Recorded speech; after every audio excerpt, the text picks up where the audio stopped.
raised on fair trade coffee and love in the Unitarian Universalist Fellowship of Corvallis, just a few hours north and east of here. And although my parents joined the fellowship shortly after I was born, and I spent every Sunday as far back as I can remember in my religious exploration classes, I only claimed Unitarian Universalism for myself when I was old enough to know what I was truly identifying with. An imperfect but loving faith community that taught me there was always room to question what I knew and how I knew it. And as Sally said, I first visited FUUF the Sunday after I graduated from high school, preaching on a little-known piece of UU theology known as the Five Jagged Rocks. That was a classic. Since then, I moved across the country to study religion at Wellesley College, survived a pandemic, became a religious professional, wrote a thesis on modern-day UU theology, and began seminary in preparation for ministerial fellowship and ordination as a Unitarian Universalist minister.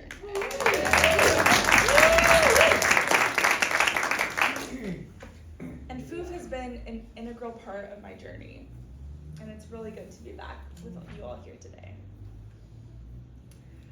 So, a couple years ago, in May of 2022, a candidate running for the Unitarian Universalist Association Board of Trustees released a statement saying that younger and/or marginalized identifying members were attempting to take Unitarian Universalism in a different direction than she wanted. And she offered a solution. For those of us who were younger and/or marginalized identifying, to split off and form another branch of Unitarian Universalism. And she suggested the name 21st Century UUs. Now, as a younger and marginalized identified person, whatever that means, raised in Unitarian Universalism, I reject the premise that I am not welcome in our faith. Right. Yeah. I'm not interested in forming another branch of Unitarian Universalism. I am dedicated to helping Unitarian Universalism be the faith I've always expected it to be. Right. Yes. I believe that Unitarian Universalism has the potential for a rich, deep theology that brings with it the heretical challenges of our forebears, the curiosity and reason of the Unitarians, the welcome and love of the Universalists, Yes. and the innovation and promise of what we can learn and do together as 21st century Unitarian Universalists. And that's why I spent a lot of last year writing an honors thesis for my undergraduate degree on modern-day Unitarian Universalist theology, inspirationally titled 21st Century Unitarian. After all, that is the century we are all living in. That's right. I'm dedicated to helping Unitarian Universalism be the faith I've always expected it to be. Unitarian Universalism in 2024 looks nothing like Unitarianism or Universalism in 1924 or 1824 or any time before now. As Octavia Butler writes in Parable of the Sower, the only lasting truth is change. Although every religion and denomination go through significant changes throughout the ages, Unitarian Universalism is defined by its constant need for development. Unitarian Universalists believe that the search for truth and meaning is unending, and that there is always more to uncover about the universe. Because we are bound together by covenant, not by creed, what makes us Unitarian Universalists is our commitment to each other, whatever those may be and however they may change over time. And it's actually in our bylaws as the Unitarian Universalist Association of Congregations, of which FUUF is a part, that at least every 15 years, we have to pause and consider if we want to revise what those commitments or our priorities are. So in the fall of 2020, the Article 2 Study Commission first gathered to begin the process of reviewing and revising Article 2 of the UUA bylaws. And Article 2 of those bylaws includes the principles and purposes of the association and its member congregations and covenanted communities. And while it's not a creed that individual UUs are expected to follow, it is an agreement that our communities adhere to as members of the association. And if you've heard the words inherent worth and dignity, or responsible search for truth and meaning, or interconnected web of life, those are our principles. When I was growing up, my middle school group had an incentive program where you received a chocolate truffle for each of the principles you memorized. So I can recite them. But about a year ago, last January, the Article 2 Commission finished their study. They got feedback from about 15,000 people. And they submitted their recommended revisions to the UUA Board of Trustees for review, and to delegates across our larger UU community, who voted to affirm their process and embark on a year of study and reflection over the new proposed values. That's what we're in right now, this year of study and reflection. And they're a little bit easier to remember than the lengthy statements of the principles, although each value has an explanatory paragraph if you want to read more. And there's no first or last value. Rather, the values of interdependence, equity, generosity, justice, evolution, and pluralism are centered around our core value of love. And the final proposal will be put to a vote at the virtual General Assembly this upcoming June, and will require 2/3 of the delegates to vote in favor of the purpose of the proposal for us to adopt it into our bylaws. So that's enough of all of the governance stuff. But here's the thing that I think is important.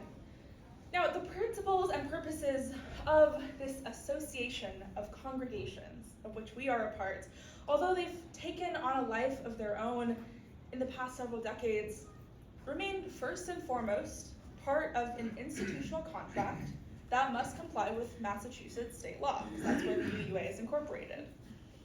So even the new Article 2 language that proposes a set of values that inform the covenant that Unitarian Universalist congregations make with each other, those values govern how we behave with each other and as individual parts of this covenanted institution. Therefore, they are enforceable, embodied as standards for further action. But they don't really speak to the theological beliefs of Unitarian Universalists.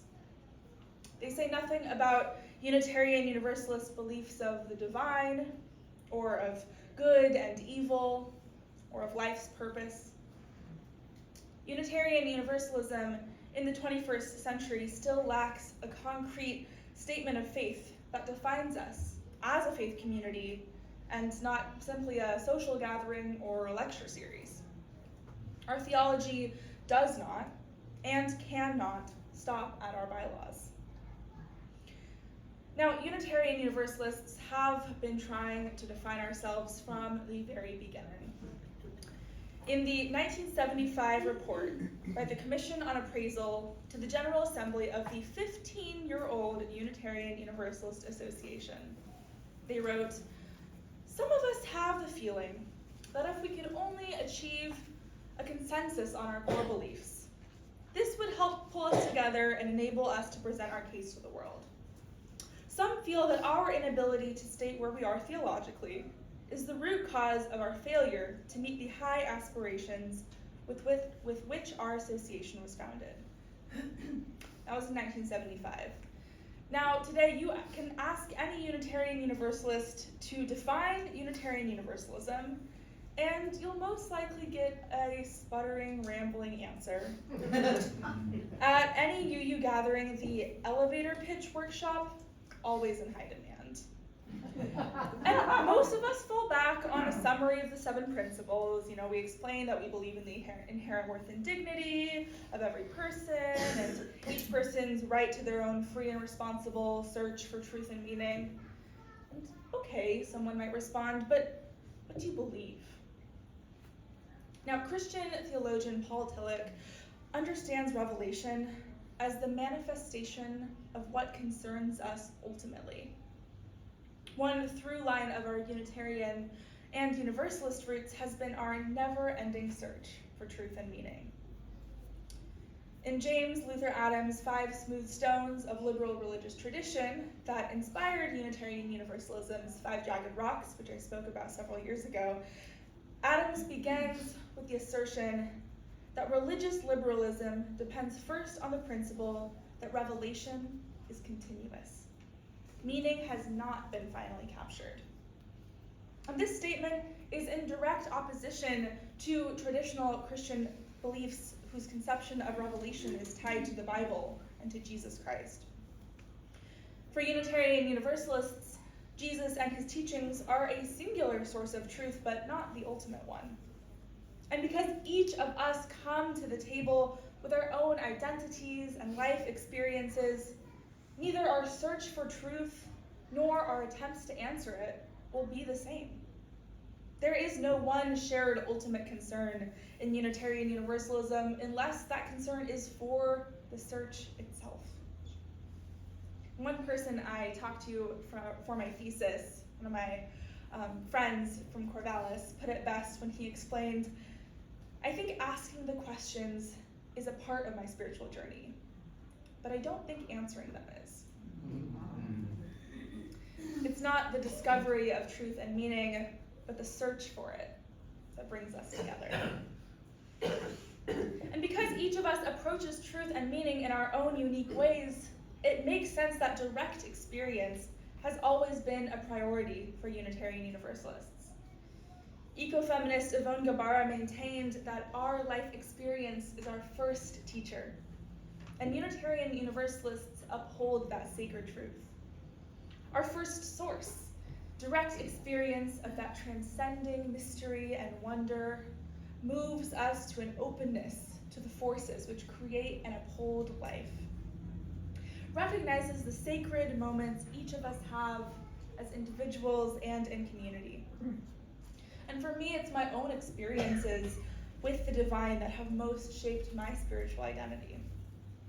The moments that I feel most deeply an indwelling of power aren't always in church on Sunday mornings or while reading a book on religion, but they're still powerful moments of truth, where I have witnessed the vastness of the universe or the potential of humanity. They are moments full of awe and gratitude for the never-ending mysteries that this life include. A few years ago at Wellesley, I took an introductory astronomy course just to fill my science and lab requirements, but it actually ended up being really amazing.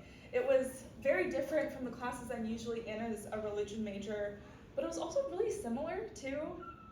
And I have to say, I don't think I've had more existential crises in any other class. We'd study the beginnings of the universe, learning about stars and galaxies that were so large I couldn't even really understand their size, realizing that the tiny pinpoints of light that we see in the sky are so far away, we couldn't even reach them not only in our lifetime, but the lifetime of the entire human species. Our lives are so short compared to the stars.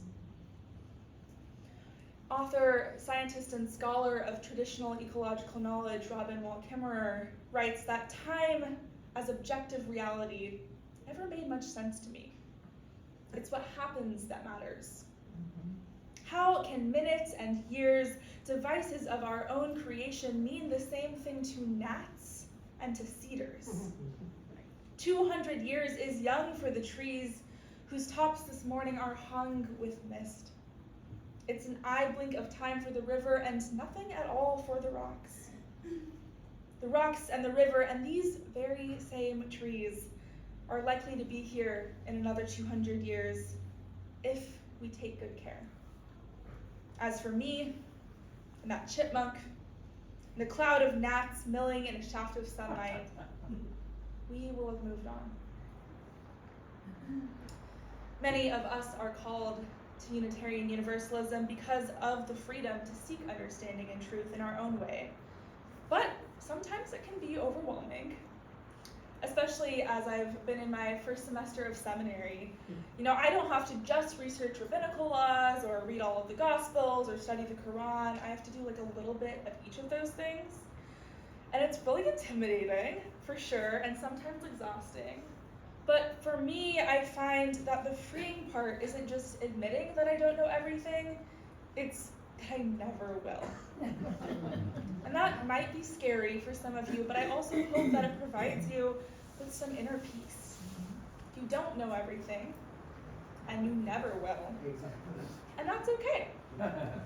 That's why we gather in community, right? We each bring our own piece of truth and love to share with one another. The Reverend Kimberly Debus reminds us that we are a pluralist faith, a faith built on Christian values of universal salvation and the power of reason to understand that God is one. A faith that understands that those theologies ultimately grow beyond Christianity, to include the wisdom and celebration of religious traditions from around the world, many of which also have some form of indwelling power. A faith that even includes those who do not believe there is an indwelling power, but who appreciate the wisdom and community of humanity. Unitarian Universalism today is greater than the sum of its parts, more than the theologies of a singular God and universal salvation. Yet those beliefs are still present in our theology today. Universalists like Hosea Ballou believed in a loving God who would not condemn any part of humanity for all of eternity. And today, Unitarian Universalists still deny the idea of eternal damnation, but more than that, we believe that it is our duty to make salvation a reality for all in this life. We acknowledge that for some, hell isn't some far-away destination, it is right here, right now. Hell is genocide. Hell is oppression. Hell is children in cages and mass incarceration. Hell is the ways in which we destroy this earth we live on. It's when we aren't trusted to be responsible for our own bodies. It's when trans people aren't allowed the health care they desperately need. We believe we can create a better world, a beloved community, free from injustice and harm, for everyone, right here, right now. As Audre Lorde reminds us, I am not free while any woman is unfree, even when her shackles are very different from my own. And I am not free as long as one person of color remains chained, nor is any one of you. Salvation in 21st century Unitarian Universalism is the belief that all of us are deserving of that freedom now.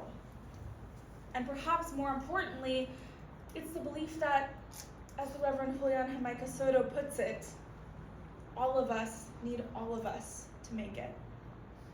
Our liberation must be collective. In the charge to the Article 2 Commission from the UUA Board of Trustees, they noted that in conversations over the last few decades, the shared theological value of love continued to be brought up. They charged the Commission to root its work in love as a principal guide, attending particularly to the ways that we and our root traditions have understood and articulated love, and how we have acted out of love. Unitarian Universalism today is both unitary and universal. It acknowledges our shared connections while uplifting each individual's own experiences with the sacred and profane. Its lack of creed allows for a variety of truths to emerge and to be discovered, while our covenants bring us together in a shared search for those truths. And as I've mentioned before, the 7 principles, and sometimes the 8th, have operated as a de facto set of theological beliefs, although I would argue they're more moral than theological. The 7 principles were created as part of Article 2 to define the purposes of Unitarian Universalist congregations. And although they have blossomed into something far greater than that for many, they still remain, at best, a guiding framework of how to live in the world. But they don't address those deeper theological issues of being. By understanding our positionality, in a world that becomes further polarized each day, in a world where religious is by default often shorthand for religiously and politically conservative, it is imperative that liberal religions have a theology that can withstand the onslaught of conservative criticism. I believe in the life-changing, life-saving power of Unitarian Universalism. Do you? Yes.